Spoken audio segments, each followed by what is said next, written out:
Jangan takut menyampaikan kebenaran.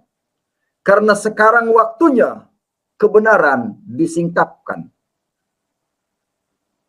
Jangan dikalahkan dengan pembual-pembual atau pembohong-pembohong dari grup iblis. Tapi firman Tuhan harus disampaikan dimanapun saudara berada. Dimanapun saudara ketemu dengan teman-teman saudara sanak famili handentolan, kita harus menyampaikan kebenaran firman Tuhan. Inilah Injil yang harus disampaikan ke segala bangsa, agar dunia damai sejahtera, aman, tentram, gemah ripah, lojinawi. Indonesia akan damai kalau diatur oleh kitab yang benar, kitab suci yang mengajarkan kasih, sukacita, bukan mengajarkan kebencian. Orang-orang Islam berkekeh ngotot dari hadits. Saya bilang, mana Muhammad bin Abdullah dalam Al-Quran? Si Muhammad KC kemarin bilang, mana? Nggak ada. Wah, tunjuk-tunjuk hadits rembel kemana-mana.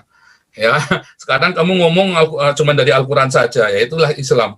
Hati-hati ya, hati-hati kalian orang Islam. Kalian nanti masuk neraka atas pilihan kalian sendiri. Saya sudah kasih tahu Anda, ya, dengan beraninya. Oh, Pak Paul ini menghujat Islam. Oh, enggak, saya nggak menghujat.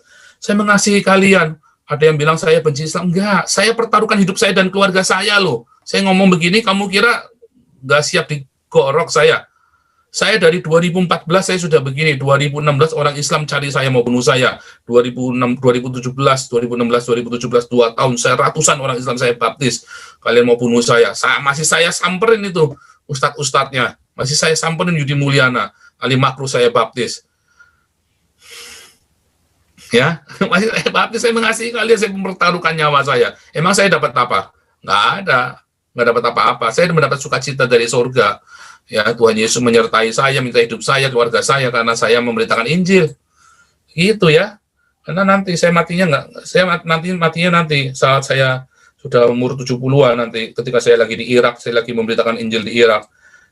Pastor Andy sekali memanggil setiap gereja Tuhan dimanapun kau berada. Inilah saatnya untuk menyatakan firman Tuhan. Jangan lagi berpikir itu mengumpulkan uang, tapi bagaimana berpikir itu menjadi berkat bagi sesama. Ingat baik-baik, zaman kisah para rasul, zaman hamba Tuhan yang ditulis dalam Bible, khotbahkan hidup mereka, khotbahkan Yesus Kristus yang benar, khotbahkan Injil yang benar, saudara-saudara. Mereka tidak memiliki uang yang banyak, tapi mereka memiliki iman yang hidup. Mereka memiliki roh Tuhan. Dan apa yang terjadi, dampaknya luar biasa. Sementara hari ini, berapa banyak gereja dengan gedung-gedung megah dan besar. Pertimbangkan kembali dampak apa yang sudah mereka berikan bagi kota, bagi negeri tercinta Indonesia, bagi bangsa ini, bagi bumi ini. Saya Pastor Andy Simon mengucapkan sola fide, hiduplah oleh iman. Tuhan Yesus Kristus menyertai setiap kita.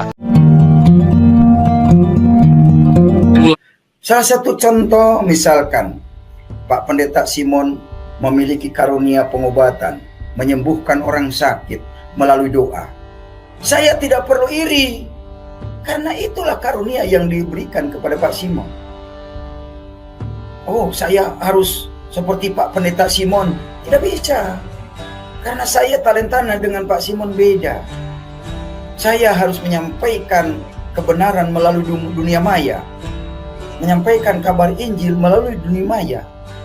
Jadi tidak bisa disamakan satu sama lain.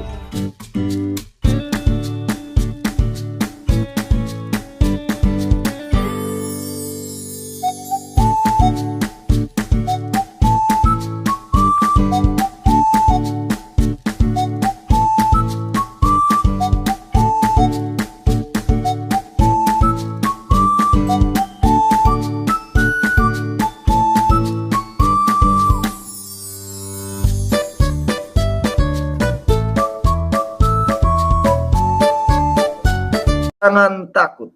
Ada peringatan, jangan takut. Apapun yang terjadi, semuanya sudah diatur oleh Tuhan. Jangan takut.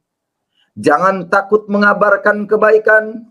Jangan takut mengabarkan Injil ke segala bangsa. Jangan takut menyampaikan kebenaran.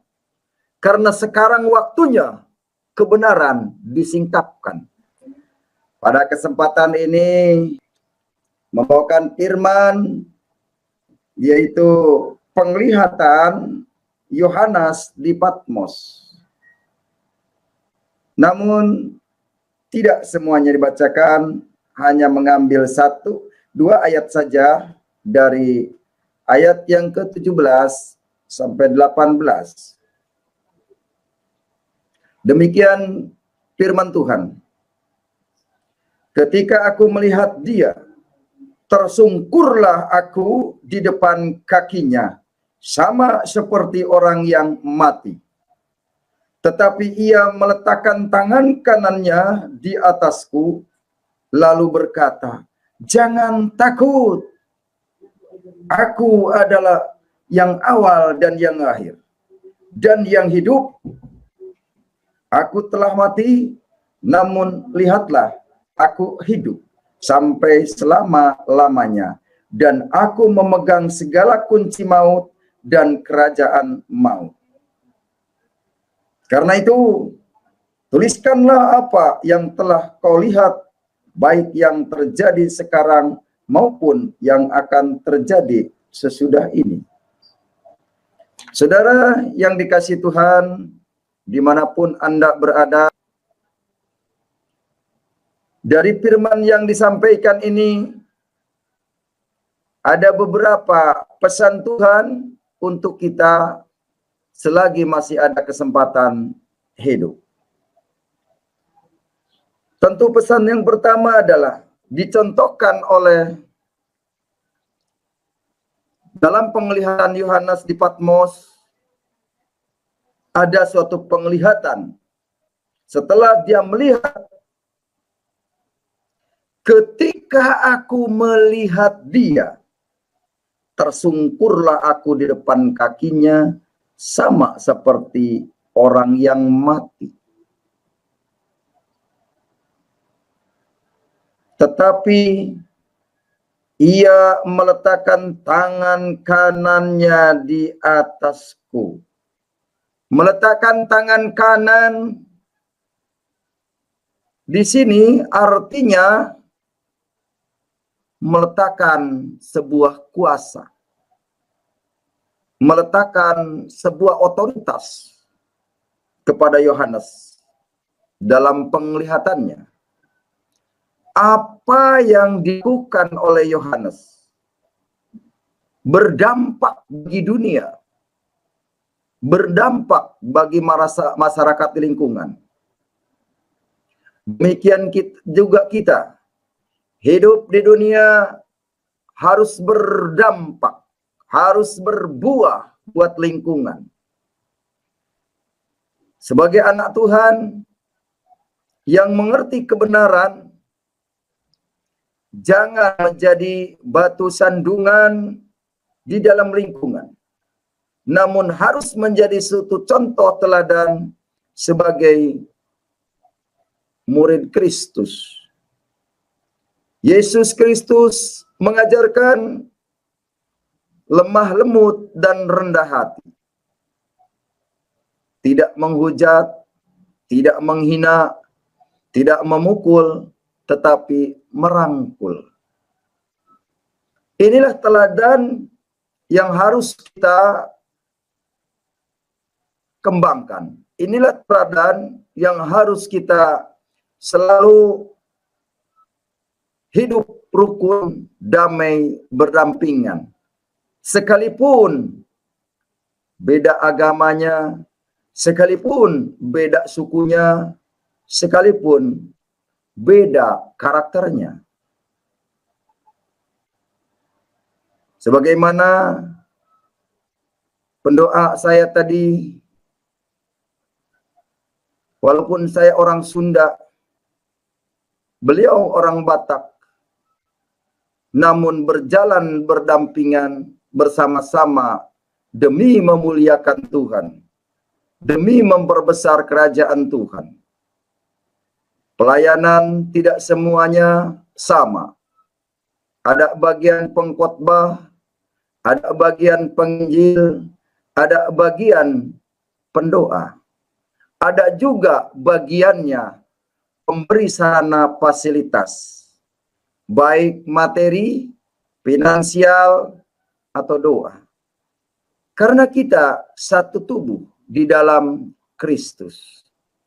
Ada yang jadi kepala, ada yang jadi badan, ada yang jadi tangan, ada yang menjadi kaki. Inilah talenta tubuh Kristus. Kalau kita mengerti fungsi-fungsi masing-masing, maka kita tidak akan harus sama. Mata tidak sama dengan telinga. Telinga tidak sama dengan mulut. Semua fungsi berjalan sesuai fungsinya masing-masing. Juga di dalam tubuh ada tangan, ada kaki. Tangan untuk menjangkau, kaki untuk berjalan. Jadi sebagai anak-anak Tuhan, mengerti tubuh Kristus, mari kita sama-sama bekerja, sama-sama menuai di ladangnya, sama-sama memperluas kerajaan Tuhan. Di dalam penglihatan Yohanes, jangan takut. Ada peringatan, jangan takut. Apapun yang terjadi, semuanya sudah diatur oleh Tuhan. Jangan takut. Jangan takut mengabarkan kebaikan. Jangan takut mengabarkan Injil ke segala bangsa. Jangan takut menyampaikan kebenaran.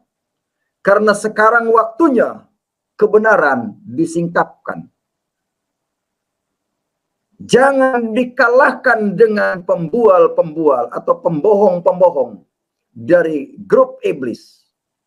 Tapi firman Tuhan harus disampaikan dimanapun saudara berada.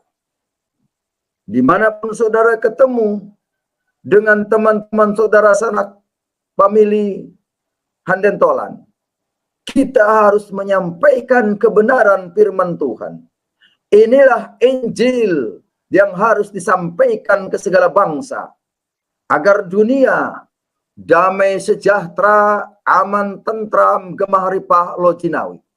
Indonesia akan damai kalau diatur oleh kitab yang benar, kitab suci yang mengajarkan kasih, sukacita, bukan mengajarkan kebencian, bukan mengajarkan intoleransi, tapi yakinlah bahwa kebenaran Injil akan segera tersebar ke seluruh bangsa. Dan banyak orang yang mengenal kebenaran, dan banyak orang yang mengenal kasih, segera menyerahkan diri untuk menerima Yesus sebagai Tuhan dan Juru Selamat.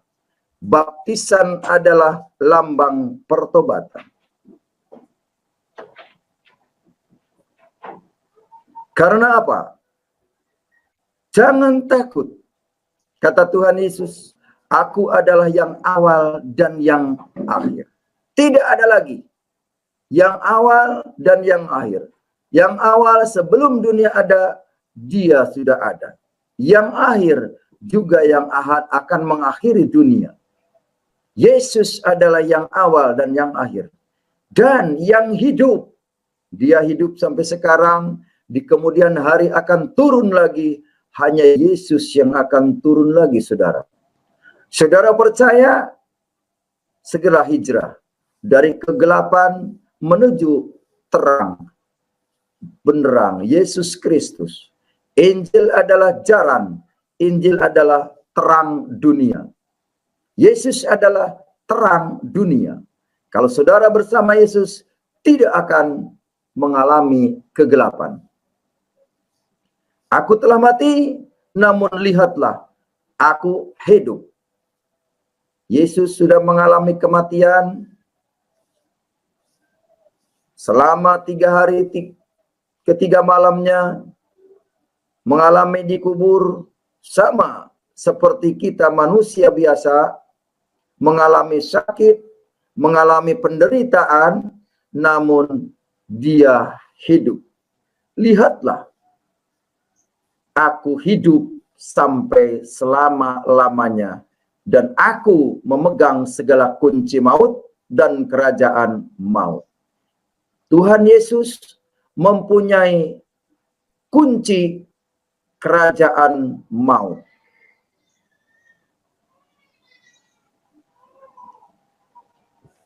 Oleh karena itu,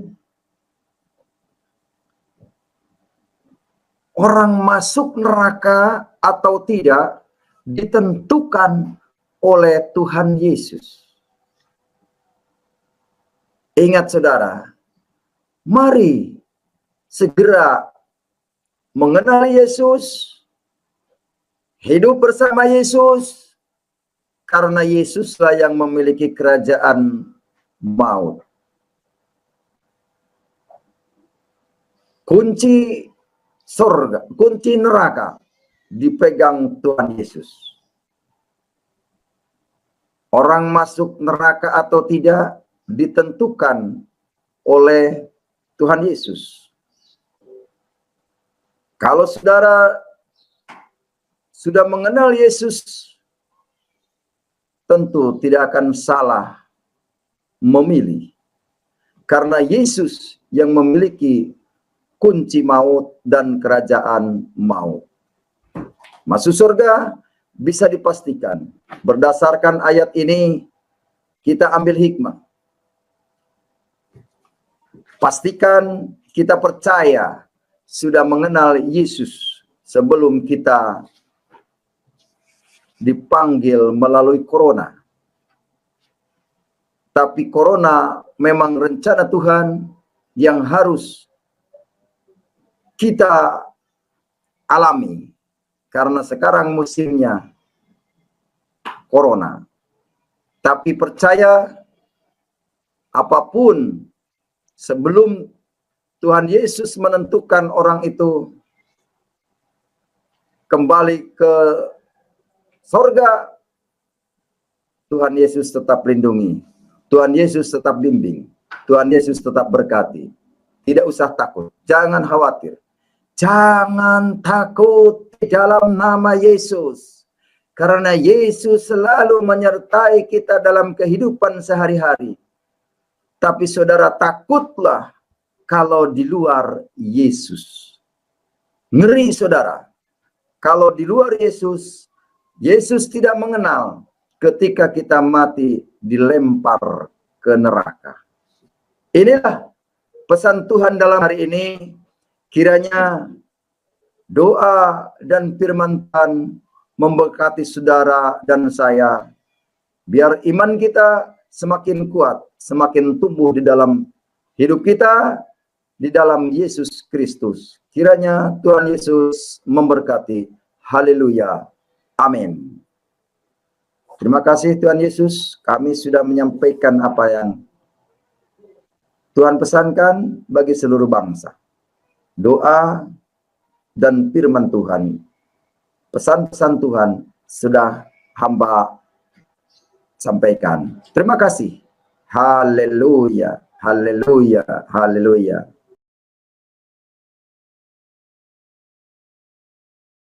Tujuan saya adalah supaya Anda berhati-hati dengan fenomena penyesatan yang dilakukan oleh para ustadz. Anda bisa lihat itu, ya, dari atas tadi yang saya bacakan ya.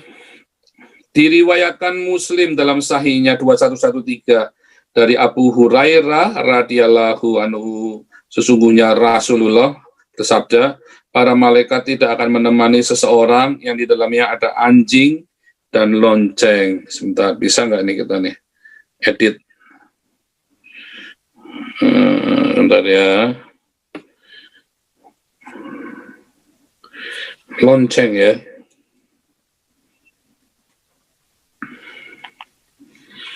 Mudah-mudahan kelihatan. Oke, bisa lihat. Lonceng. Ya, saya kasih merah tuh. Kemudian Imam Muslim meriwayatkan dalam Abu Hurairah 2114, Rasulullah bersabda, lonceng itu serulingnya setan. Ya, An-Nawawi rahimahullah mengatakan lonceng itu dikatakan sebab larinya malaikat menyerupai gong. Ya. Tadi sama ya. Muhammad waktu terima wahyu itu seperti lonceng. Jadi dia sedang cerita bahwa dia itu sedang terima wahyu dari setan. Sangat berbeda dengan apa yang ada di dalam Alkitab Yahudi dan Kristen. Bagaimana indahnya perjumpaan dengan Tuhan. Manusia berdosa ketemu Tuhan, dia akan mati. Kecuali ia berkenan untuk ditemui, maka ia akan memberikan kasih karunia-Nya kepada kita, sehingga kita tidak mati. Dan kita tidak perlu ketakutan, haunted, ya sehari-harian sampai sembunyi di bawah rok istrinya. Kita nggak perlu. Luar biasa Tuhan kita itu. Bagaimana dengan Anda? Bagaimana Anda mengalami perjumpaan dengan Tuhan? Apa ada yang sampai haunted begitu? Dari setahu saya, orang yang haunted sampai haunted begitu itu orang yang dikejar-kejar setan ya. Orang-orang yang indigo, orang-orang yang mengadakan perjanjian dengan Gunung Kawi, atau dia perjanjian dengan setan, ketemu kuntilanak, ketemu Nyi Blorong. Anak saya pernah ya di haunted seperti itu, tapi dia nggak takut. Saya nggak tahu kenapa dia nggak takut, tapi dia bilang, Pak, itu ada ini, Pak. Gimana? Saya kaget, saya sampai deg-degan itu. Ini gara-gara saya, karena saya dulu kan sempat, ya karena kami kan dari keluarga paranormal ya, jadi dari kakek buyut saya sudah mainan begituan. Om saya juga mainan begituan ya di Lombok itu, dukun terkenal lah. Dulu dari Banyuwangi terus pindah ke Mataram, terkenal om saya itu ya. Di Banyuwangi itu terkenal ya, saya nggak perlu sebutkan namanya. Dulu ya banyak pejabat-pejabat datang ke beliau lah. Rambutnya tuh panjang ya, sampai 2 meter tuh rambutnya itu. Panjang sekali, putih semua rambutnya. Ya itu karena mewarisin dari keluarga tadi kakek buyut saya. Jadi ayahnya ayah saya, kakek saya, jadi kakeknya saya ya, engkongnya saya itu, meninggalnya itu dia puasa 40 hari 40 malam, meninggalnya itu waktu dia puasa 40 hari 40 malam dia dapat wahyu ya.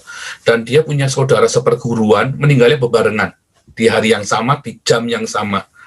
Ya, itu ada kayak janji mati begitu ya. Mengerikan sekali waktu itu ceritanya. Saya diceritain sama Oma ya. Oma cerita itu mengerikan sekali, ada suara-suara, ada yang pada penampakan yang aneh-aneh, yang supranatural itu. Dan itu haunted ya. Dan itu terjadi. Nah, bagaimana? Pada Anda yang masih haunted, itu dari setan ya, sampai Anda ketakutan. Kalau itu malaikat, itu akan memberikan damai sejahtera. Dia nggak basa-basi, nggak haunted. Dia akan datang, dia akan cegat kamu. Dengan dia bilang, jangan takut. Dia datang kepada saya, jangan takut. Bahkan beberapa orang dapat penglihatan, Pak Paul, aku melihat sayap malaikat di belakangmu. Dan saya tahu, iya, saya juga tahu. Saya berkata begitu. Dan orang-orang ini menyaksikan hal yang sama, dikonfirm. Kalau cuma satu yang ngomong, bisa aja dia berhalusinasi. Ini beberapa orang ngomong yang sama. Pak Paul, saya melihat sayap malaikat di belakangmu. Gitu ya. Saya melihat sayap malaikat.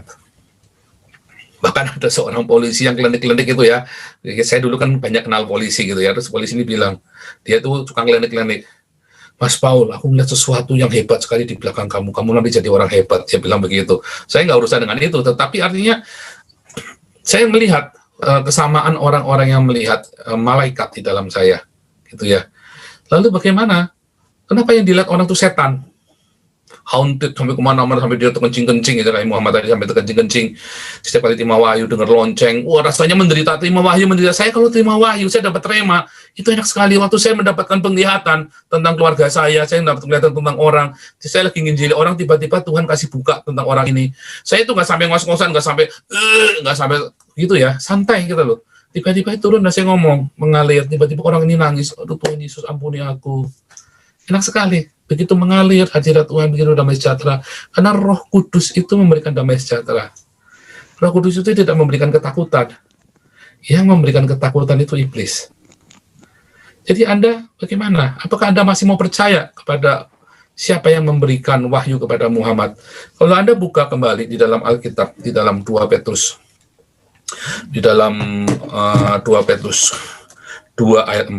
Sebentar saya carikan ayatnya, 2 Petrus 2 ayat 4. Mudah-mudahan masih bisa share screen lagi ya. Saya bacakan saja ya, 2 Petrus 2 ayat 4. Sebab jikalau Allah tidak menyayangkan malaikat-malaikat yang berbuat dosa, tetapi melemparkan mereka ke dalam neraka, dan dengan demikian menyerahkannya ke dalam gua-gua yang gelap untuk menyimpan mereka sampai hari penghakiman. Lihat, ada di mana? Ada di gua. Ya, ada di gua.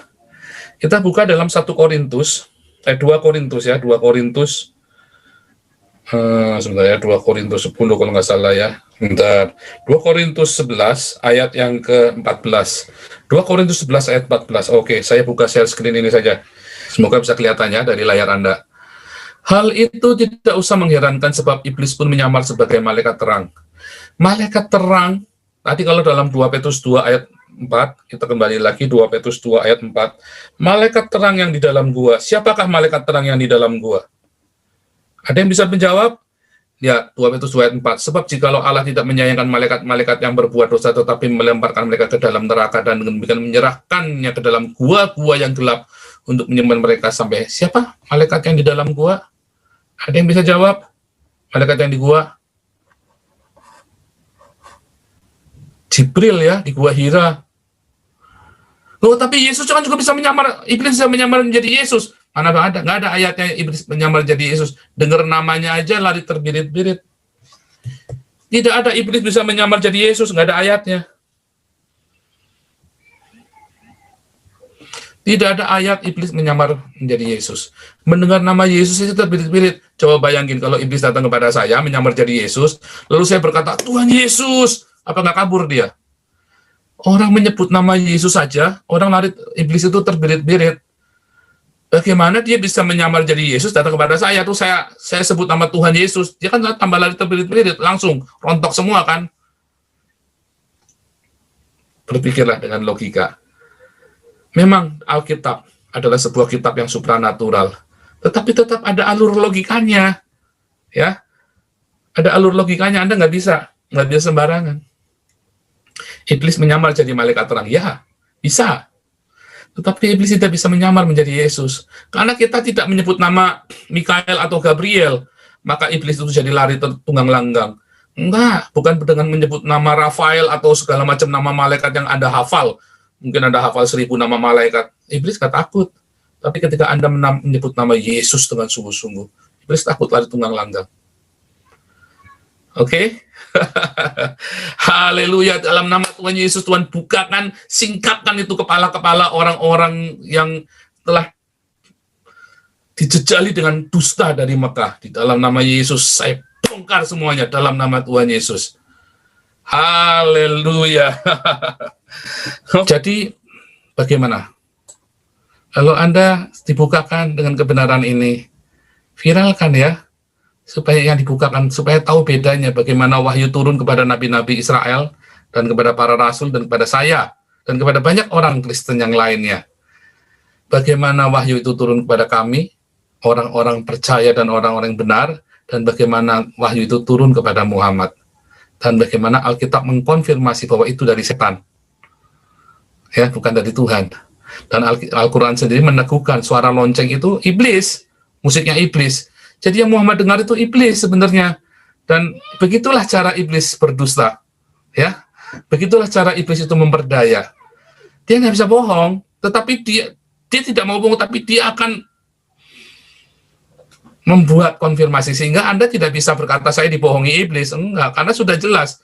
Anda nanti di neraka, ketika Anda nanti masuk neraka di hari penghakiman, Anda orang Islam nggak bisa bilang, oh Allah SBT membohongi saya. Enggak bisa.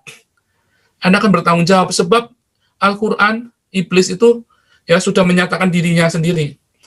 Dan Anda terberdaya, Anda terlalu banyak berdalih-dalih. Padahal sudah jelas Al-Quran sendiri mengatakan suara lonceng itu iblis. Dan Muhammad mendengarkan suara iblis itu. Ya, dan saya sudah kasihkan kepada Anda siapa yang ditawan malaikat yang di dalam gua itu.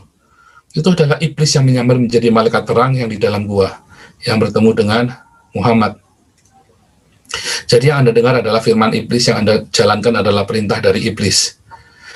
Anda tidak akan bisa berkelit lagi nanti di neraka bahwa Anda dibohongin. Nggak bisa.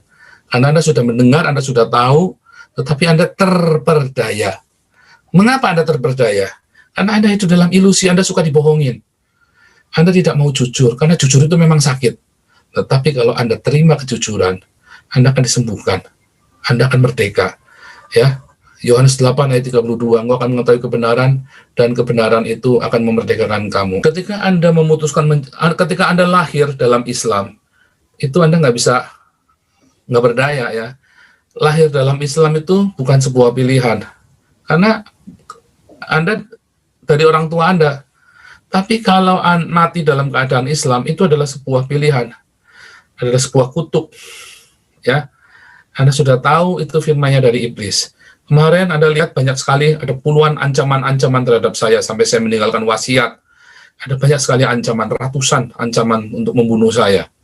Ken Arok, hadits bukanlah kitab suci, sebagaimana Al-Quran hadis do'if. Nah, itu masalahnya ada di Bukhari dan Muslim ya, Ken Arok. Yang saya bacakan tadi, hadisnya Bukhari dan Muslim.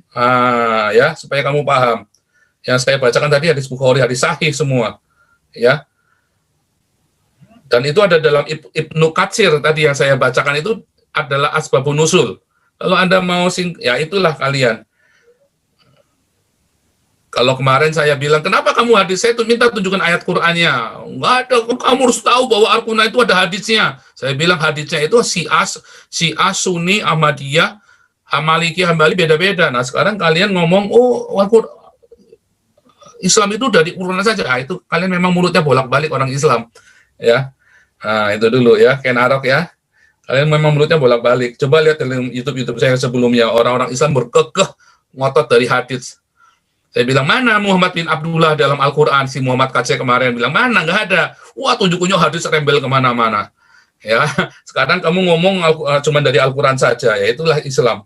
Hati-hati ya, hati-hati kalian orang Islam. Kalian nanti masuk neraka atas pilihan kalian sendiri. Saya sudah kasih tahu Anda, ya, dengan beraninya. Oh, Pak Paul ini menghujat Islam. Oh, enggak, saya nggak menghujat. Saya mengasihi kalian. Ada yang bilang saya benci Islam. Enggak, saya pertaruhkan hidup saya dan keluarga saya loh. Saya ngomong begini, kamu kira nggak siap digorok saya?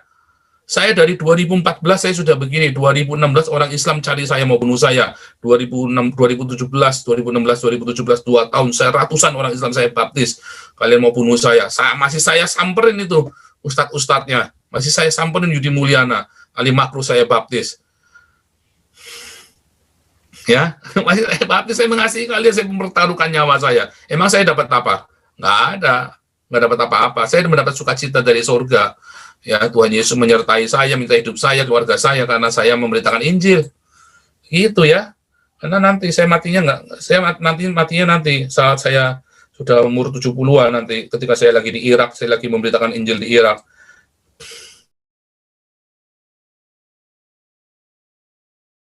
Bertobatlah, kerajaan surga sudah datang, kerajaan surga sudah dekat. Bertobatlah, in Jesus name. Haleluya.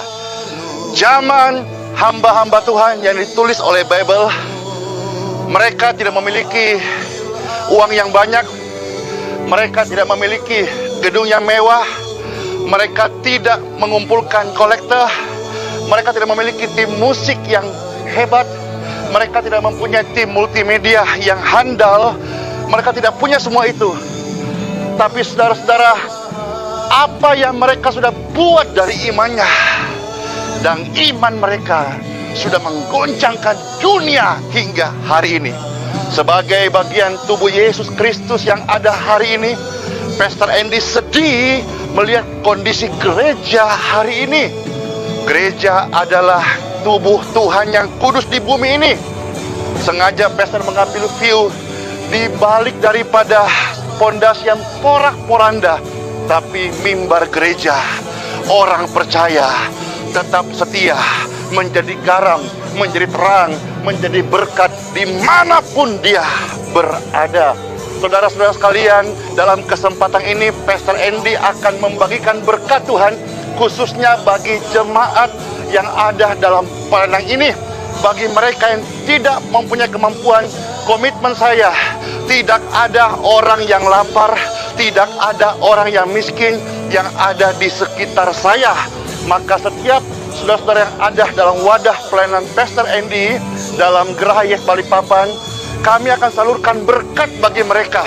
Dan juga kami sudah bicara kemarin dengan Bapak RT, kalau bisa wadah pelayanan ini menjadi berkat untuk tingkat kelurahan. In Jesus name. Ini saatnya saya percaya bahwa gereja betul-betul melakukan apa yang firman Tuhan. Kebenaran akan tersingkap waktu keadaan seperti ini. Kita bisa berkhotbah di jalan-jalan dalam arti tidak ada ruangan AC, tidak ada jas-jas menteren. Kita tidak duduk di tahta singgasana, tapi kita turun ke jalan-jalan untuk menyatakan bahwa Yesus Kristus adalah Tuhan Mesias, penyembuh, penyelamat, Tuhan yang memberkati. Haleluya! Bicarakanlah sesuatu yang bersifat kekal. Beritakanlah sesuatu yang bersifat kekal. Karena firman Tuhan berkata, saudara-saudara, hanya ada satu jalan ke surga, yaitu lewat Yesus Kristus Tuhan. Bicara soal menawarkan tentang jalan ke surga, kita tidak perlu terlalu banyak bicara. Tapi dunia dan sekitarnya membutuhkan sebuah bukti nyata bahwa inilah saatnya di mana gereja Tuhan, sekalipun pelayanan pester mengalami musibah, tapi saya tetap bersyukur karena saya tahu bahwa gereja bukanlah bangunan fisik, tapi gereja adalah tubuh orang percaya. Maka dalam kesempatan ini, mari kita kembali kepada panggilan kita, itu menjadi eklesia, keluar dan menjadi terang. Dan saya percaya kalau gereja semua bangkit, mereka melakukan firman Tuhan, maka ini saatnya di masa-masa kemarin ketika suasana nyaman, kita dipersiapkan memiliki mental pemenang, mengumpulkan banyak berkat. Dan ini kesempatan waktu masa kekeringan, kita membagikan berkat Tuhan dalam setiap kondisi dimanapun kita berada. Dari tempat parkir pelayanan Geraha Yes Balikpapan, mimbar ini tetap berdiri untuk kemuliaan Tuhan. Dan sebetulnya saya bersyukur hari ini banyak sekali mimbar-mimbar yang lahir, yang muncul di rumah-rumah jemaat. Karena tidak ada satu apapun juga masalah yang bisa membatasi untuk kita menjadi orang-orang yang beribadah kepada Tuhan. Saudara-saudara kasih dalam Tuhan Yesus Kristus, hidup kita adalah mimbarnya Tuhan. Mari saya mengajak setiap orang dimanapun kau berada menyaksikan video ini, hidupmu biarlah menjadi mesbah di hadapan Tuhan Yesus Kristus. Dan air matamu hari ini, kondisi-kondisi buruk hari ini, tidak ada yang dapat memisahkan kita dari kasih Bapa di surga. In Jesus name, Pastor berdoa dimanapun kau berada, kekuatan dari Tuhan menyertai hidupmu selama-lamanya. Engkau dimampukan menjadi pelaku daripada firman Tuhan. Pastor Andy sekali memanggil setiap gereja Tuhan dimanapun kau berada. Inilah saatnya untuk menyatakan firman Tuhan. Jangan lagi berpikir itu mengumpulkan uang, tapi bagaimana berpikir itu menjadi berkat bagi sesama. Ingat baik-baik, zaman kisah para rasul, zaman hamba Tuhan yang ditulis dalam Bible, khotbahkan hidup mereka, khotbahkan Yesus Kristus yang benar, khotbahkan Injil yang benar, saudara-saudara. Mereka tidak memiliki uang yang banyak, tapi mereka memiliki iman yang hidup. Mereka memiliki roh Tuhan. Dan apa yang terjadi, dampaknya luar biasa. Sementara hari ini, berapa banyak gereja dengan gedung-gedung megah dan besar. Pertimbangkan kembali dampak apa yang sudah mereka berikan bagi kota, bagi negeri tercinta Indonesia, bagi bangsa ini, bagi bumi ini. Saya Pastor Andy Simon mengucapkan sola fide, hiduplah oleh iman. Tuhan Yesus Kristus menyertai setiap kita. Angkat dua tangan Anda dimanapun berada. Bagi Anda yang mau menjadi pelaku firman Tuhan di kondisi hari ini, angkat dua tanganmu sekarang. In Jesus name, urapan yang sama yang Tuhan berikan kepada para rasul, urapan yang sama yang Tuhan persiapkan menjadi orang-orang percaya pelaku firman Tuhan. Dan Anda pun dimanapun berada, urapan yang sama mengalir atas tubuh Anda. In Jesus name, saya perkatakan emas dan perak saya tidak punya, itu pasti. Tapi apa yang dimiliki dari Tuhan Yesus Kristus, yaitu kuasanya, kuberikan kepadamu. Terimalah in Jesus name. Amen. Kalau Anda terberkati, silakan share kabar ini kepada seluruh dunia. Biarlah Injil Yesus Kristus tersampaikan dan namanya dipermuliakan. Shalom.